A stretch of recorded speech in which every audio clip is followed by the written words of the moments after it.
मैया सती कहती है प्रभु वो तो राजा दशरथ के पुत्र है और वो तो एक साधारण नर है। भोलेनाथ जी कहते हैं कि हे सती वो नर नहीं है, वो साक्षात नारायण है। माता सती कहती है प्रभु मुझे विश्वास नहीं हो रहा है, बता दीजिए वो है कौन। आज भोलेनाथ जी कहते हैं कि हे सती समय सत्ता और संपत्ति से पहले कुछ नहीं मिलता है, समय से पहले भाग्य से ज्यादा मनुष्य को कभी नहीं मिलने वाला है। इसलिए हे सती यह समस्या का समाधान वह पहुंचने का आंसर, यह प्रश्न का उत्तर तुम्हें एक ना एक दिन मिल जाएगा, लेकिन धीरज और धर्म को रखना पड़ेगा। हे सती कुछ पाने के लिए कुछ खोना पड़ता है। आज भोलेनाथ जी कहते हैं कि हे सती मैं कथा सुनने के लिए कुंभज ऋषि के यहाँ जा रहा हूँ, तुम कैलाश पर्वत पे बैठी रहना। क्या कहते हैं कि हम कुंभज ऋषि के यहाँ अगस्त्य मुनि के यहाँ कथा सुनने के लिए जा रहे हैं, तुम यही कैलाश पर्वत पे बैठी। मैया सती कहती है कि प्रभु आप कहते हो कि तुम कैलाश पर्वत पर बैठी रहना और प्रभु आप ही सिखाते हो कि जीव बिना देह जल बिनु बारी तैसे प्रभु पुरुष बिना नारी। हे प्रभु जिस प्रकार इस देह में इस शरीर में जीव की जरूरत होती है, जिस प्रकार फल के लिए वर्षा की जरूरत होती है, वैसे प्रभु एक स्त्री के लिए पुरुष की जरूरत होती है। और आप इस कैलाश पर्वत पे मुझे अकेले रहने के लिए कहते हो। प्रभु मुझे भी चलना है। भोलेनाथ जी कहते हैं स्त्रियां का चरित्र है, तुम्हें नहीं ले जा सकता हूँ, क्योंकि जिस मनुष्य के अंदर में ईर्ष्या छल प्रपंच ईर्ष्या द्वेष हो उसे कथा सुनने का सौभाग्य नहीं मिला है। और तुम्हारे अंदर में कूट कूट कर प्रभु श्री राम जी के प्रति ईर्ष्या द्वेष छल प्रपंच भरा हुआ है, तुम कैसे जा सकती हो कथा सुनने के लिए। देखिए आप लोग का यो भाई जो 250 किलोमीटर से आप लोग का गांव आया हूँ, क्यों कथा सुनाने के लिए। धन दौलत तो देकर नहीं जाऊंगी, लेकिन संस्कार जरूर बता करके जाऊंगा, क्योंकि संस्कार ही सबसे बड़ा धन होता है। क्या होता है मैया? संस्कार ही सबसे बड़ा धन होता है। धन तो देकर नहीं जाऊंगी, लेकिन संस्कार जरूर देकर जाऊंगी।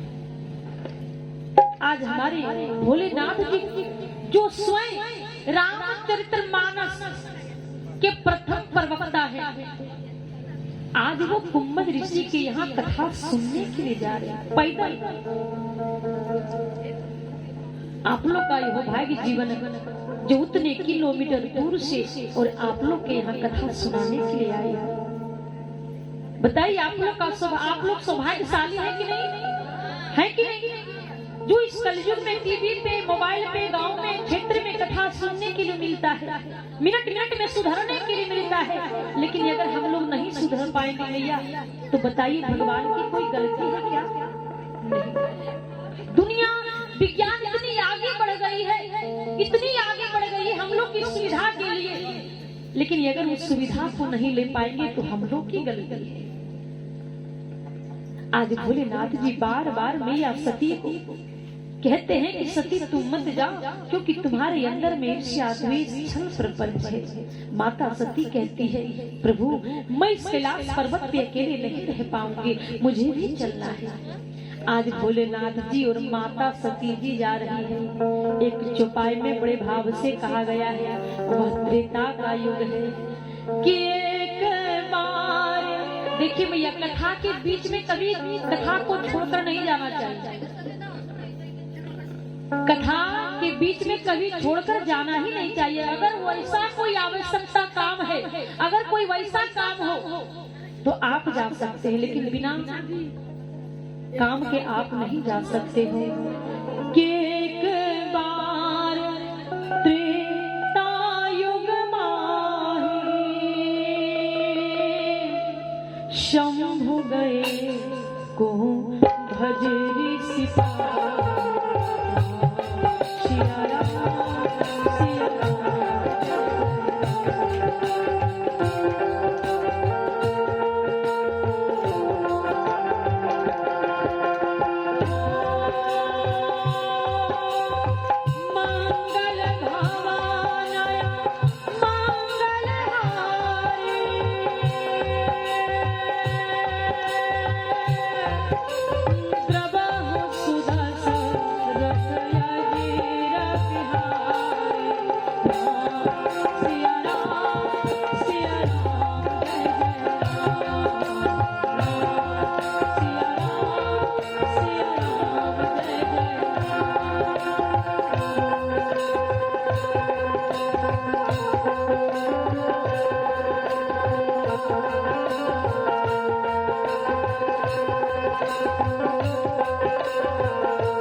गए कुंभ ऋषि पाए। आज भोलेनाथ जी और माता सती कुंभ ऋषि के यहाँ पहुंच जाते हैं। कहाँ पहुंचते हैं? कुंभ ऋषि के यहाँ। जैसे कुंभ ऋषि जी अपने कुटिया से बाहर निकलते हैं, जैसे ही कुंभ ऋषि जी देखते हैं कि हमारी कुटिया के सामने भोलेनाथ जी पहुंचे हुए हैं, माता जगत जननी प्रायंबा मां शेरा वाली सती पहुंची हुई है, राजा दक्ष की पुत्री पहुंची हुई है, वैसे कुंभ ऋषि जी प्रणाम करते हैं, फिर बड़े भाव से दोनों का स्वागत करते हैं। कुंभ ऋषि जी कहते हैं कि प्रभु क्यों आना हुआ, क्या कारण था, आप इतने दूर से जो आए हो, मुझे सूचना दे दिए रहते, हम वहां से चले आते और आपकी समस्या का समाधान कर लेते। आज भोलेनाथ जी कहते हैं कि देखिए कुंभ ऋषि जी, हम कुछ लेने के लिए आए हैं और कुछ पाने के लिए खोना पड़ता है। कुंभ ऋषि जी कहते हैं प्रभु मैं क्या दूंगा आपको, न धन हमारे पास है, न उतनी रुपया है, न हमारे ऊपर उतनी ऐश्वर्य है, हम क्या दूंगा, मैं तो कुछ नहीं दे सकता हूँ। भोलेनाथ जी कहते हैं कि हे कुंभ ऋषि जी, जो आपके पास है ना वो किसी के पास नहीं है। वो कैसे, मुझे विश्वास नहीं हो रहा है कि मेरे पास भी कोई वैसा मूल्यवान वस्तु है। मूल्यवान वह वस्तु नहीं है, वह एक वस्तु नहीं है जो आपके अंदर में वो चीज है, वो वस्तु नहीं है, वस्तु से तुलना नहीं दिया जाता है। वह एक ऐसा धन है, वह एक ऐसा संस्कार है जो एक दूसरे को आदान प्रदान करने से वह व्यक्ति का भी जीवन उद्धार हो जाता है। वह आपके पास है। बोल क्या?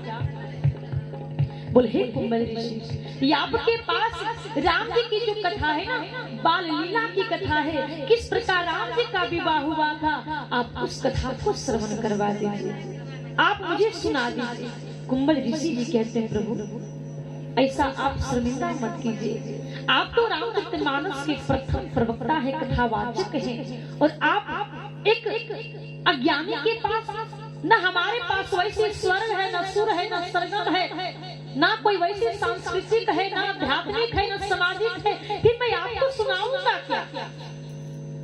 आज भोलेनाथ जी कहते हैं कि श्रोता वक्ता ज्ञान निधि राम कथा के गो।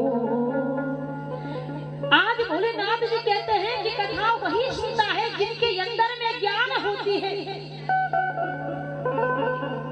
पानी में गुड़ या चीनी मिला देने से मीठा हो जाती, शरबत हो जाती, लेकिन वही जल में अगर चीनी मिला देने से क्या बन जाती है? शरबत। क्या बन जाती है?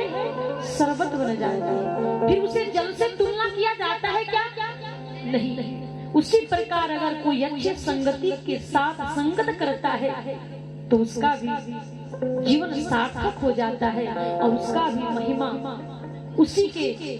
उसी से तुलना किया जाता है। हे प्रभु, हमारे अंदर तो उतनी ज्ञान नहीं है, लेकिन जो राम जी की कृपा है वह कृपा से मैं आपको जरूर सुनाऊंगा। आज भोलेनाथ जी को स्वागत किया गया, माता सती को स्वागत किया गया। जिस चरण को छूने के लिए हम लोग ललायित होते हैं, जिस चरण को छूने के लिए हम लोग तरसते हैं, उस चरण को, उस रज को पान करने के लिए, उस चरण को धोने के लिए आज कुंभ ऋषि को मिला है। प्रेम से बोली बाकी बिहारी लाल की। कथा सभी लोग को समझ में आ रही है ना? प्रेम से बोलिए भक्तवत्सल भगवान की।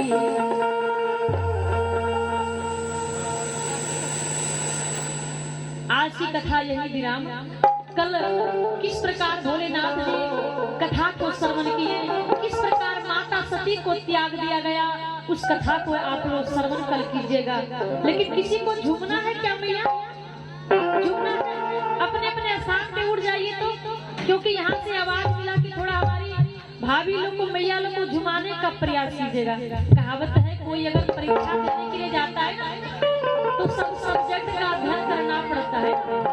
जैसा देश वैसा वेश, जैसा संग वैसा रंग, जैसा पानी वैसा वर्ण, है ना? तो अपने अपने स्थान पे सभी लोग खड़े हो जाइएगा। चलिए देवघर धाम चलते हैं। अयोध्या धाम चलते हैं, जो 22 जनवरी को जहाँ मंदिर जहाँ राम जी की प्राण प्रतिष्ठा हुई थी। सभी लोग, कितने लोग को जाना है भैया? सभी लोग को जाना है ना? तन मन भाव से जाना है कि वैसे गुस्सा करके जबरदस्ती? सभी को भाव से जाना है। हाथ उठाइए तो कम से कम। बाप रे बाप चिल्ला रहे, लेकिन मैया उधर से आवाज ही नहीं दे रही। कितने लोग को जाना? हाथ उठाइए तो। अच्छा, रोटी कितना खाते हैं आप लोग? 2 रोटी। तभी आवाज इसीलिए नहीं आती। हम 25 रोटी प्रत्येक दिन खाते हैं। सुबह शाम मिला करके 50 रोटी, ना भी होता है 68 भी हो जाता है। किस भाव से कि चला जय मैया, देवघर धाम जाना है ना? चला जय मैया हो, देवघर नगरिया, जय मैया हो, देवघर नगरिया, कीन ले हमें कीन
वत्सल भगवान की।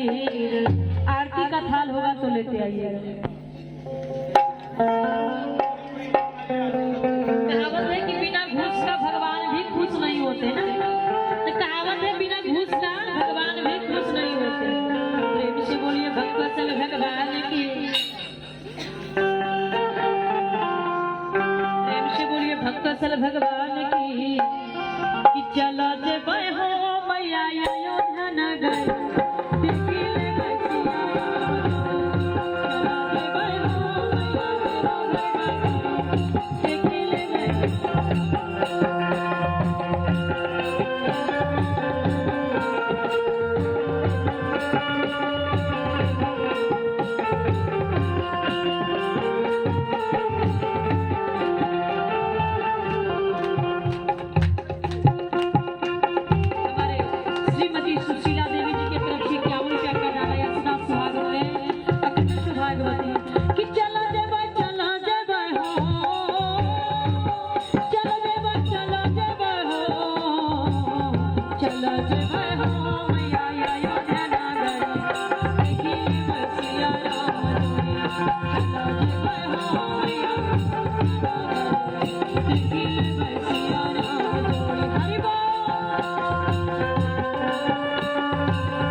हमारे पिंटू मंडल पिंटू भैया जी की तरफ से भी 501 रुपया का दान आया है। सभी के लिए जोरदार ताली हो जाए, जितने भी दान देने वाले दाता है।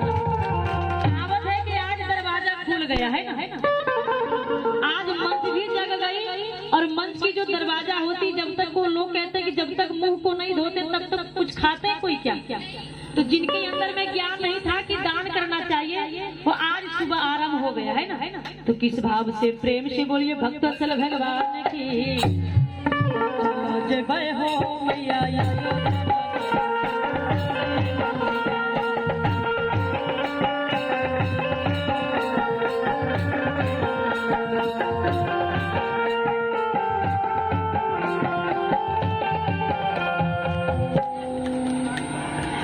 हमारे प्रकाश वर्मा प्रकाश भैया जी की तरफ से भी 501 रुपया